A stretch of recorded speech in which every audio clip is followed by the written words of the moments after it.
Hello there, everybody. I'm Mel Allen, and this is Baseball Collector.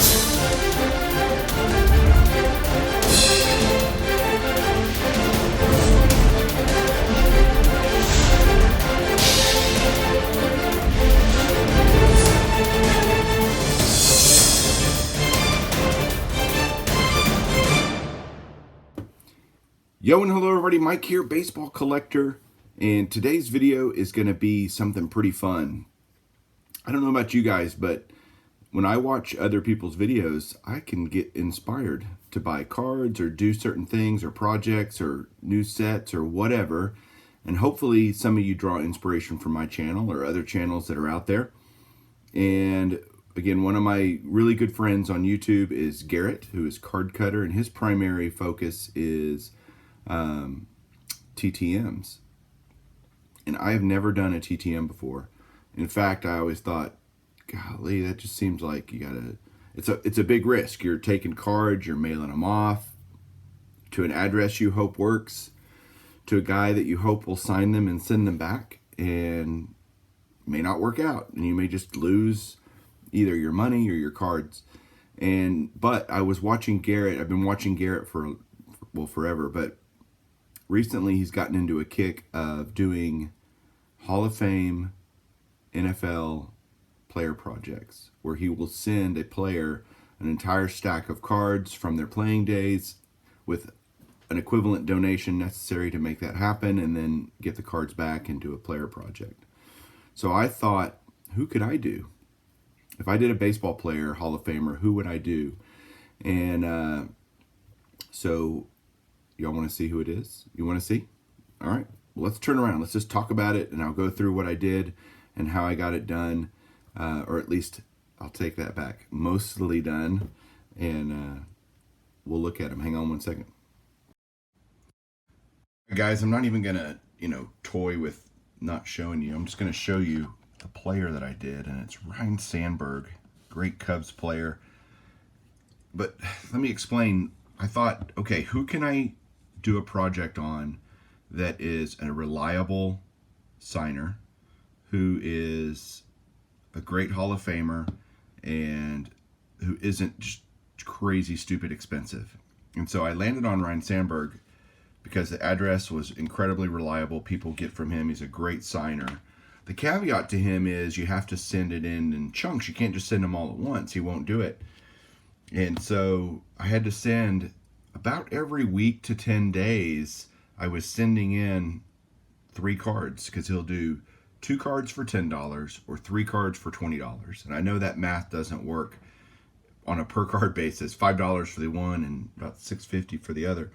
But I just felt I wanted to do it a little bit faster, so I was willing to pay a little bit more to do 3 cards at a time, and didn't mind doing that. So I got the address from my buddy JT Gruden, Triple Crown 24. He gave me that, and Garrett helped me kind of write a letter, and I was incredibly simple with it, because Ryne Sandberg requires a donation. So to me, if you send a donation and it's for a charity, they should just sign it. You don't even really, to me, you don't even need a letter. Now you might put one in there just to be nice, and I did every time. I'd put a letter, but I think I overstayed my welcome, because I have 2 packages out there that are way overdue, and it was going to finish out my run. So I don't have every card of his playing days, but I have quite a few of them, but I have 2 packages that are out. I don't think I'm ever going to get them back, because they've been out way longer than the other ones. And so I'm going to do this video now. If I get the other cards in, then I'll be happy to show you what came back in. But here's the 83 Topps rookie card. And I'm going to, by the way, show you the address at the end. So be ready for that. So there's 83 Topps, and I'll run through these pretty quick just to not bore you. But there's the 84 Topps. His signature is incredibly consistent in terms of how it looks. It doesn't look like Ryne Sandberg at all, but so there's 86. So yes, if you're following along, I am missing the 85 Topps. And oh, by the way, if somebody has the ones I'm missing and would be willing to sell them to me, I would be very appreciative. So Ryne Sandberg 86. I don't think I have to say Ryne Sandberg anymore. I think it's obvious. There's the 87 tops. And I think this is just such a great idea to do with a player. If you like to TTM, man, this was so much fun. Way more fun than I thought it would be. When am I going to get them back? You know, what are they going to look like signed? The anticipation was fun. The just doing it was really great. There's 88.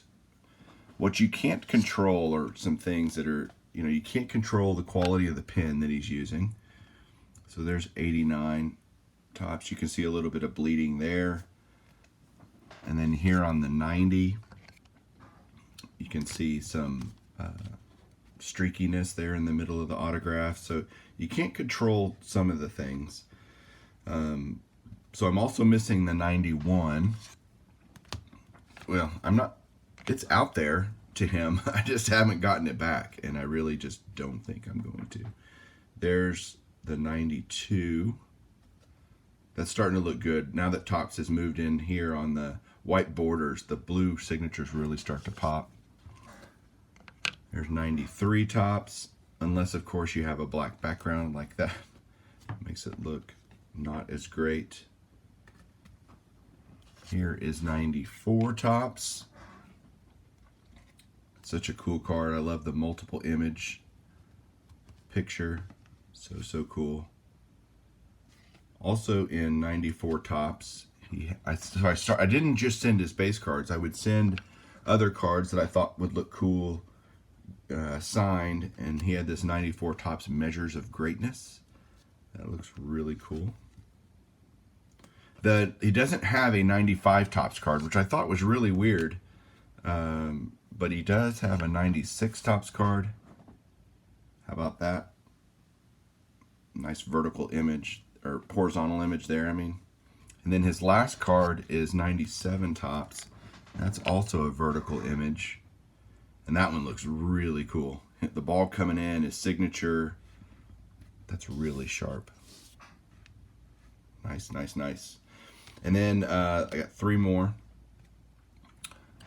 So the last 3 I did, when I was growing up as a kid, I used to love getting Topps rack packs that had these all-star glossies. I just thought those were like the neatest thing to get. And he had some of the, Sandberg has several of these. Here's the 80s, I guess it's technically 87 Topps, showing him as an 86 all-star. I can't remember if that's true or not, where they are. I think it is. And then that one's really neat. Then you've got the 89 Topps, 88 Topps All-Star, glossy. These are the glossy All-Stars. And then the last one that I got was I sent in a Topps Living. And what's interesting is, like, this card is beat up, and when I sent it, it was mint. So I don't know if he messed it up, if he had a bunch of people sending him Topps Living cards and he just threw one in. I genuinely don't know. You know, you can't control how they handle the cards either. So don't send cards that you want to, you know, stay in mint, pristine condition, because you're just asking for trouble there. So that's the last Sandberg that I got. And for those of you wanting to try a project like this, if you want to try Ryne Sandberg, there is the address for Ryne Sandberg. Again, don't be discouraged by the fact that I haven't gotten 2 packages back. It's because I really think that I overdid it, you know, because I would send them once a week, and then I got overzealous and I started sending them twice a week. And so he kept seeing my name probably, and it's like going, golly, who is this guy? And so I have 2 packages with $20 in it and 6 cards that are out there just probably not coming back. So otherwise, though, this was a great project. So much fun. Thank you to JT and Garrett for being inspirations and help throughout this. And there you go. Let me know what you think. You know, do you do TTMs? Have you thought about doing a project? Let me know what you think down below. I'd appreciate it. You guys have a great day. Keep collecting.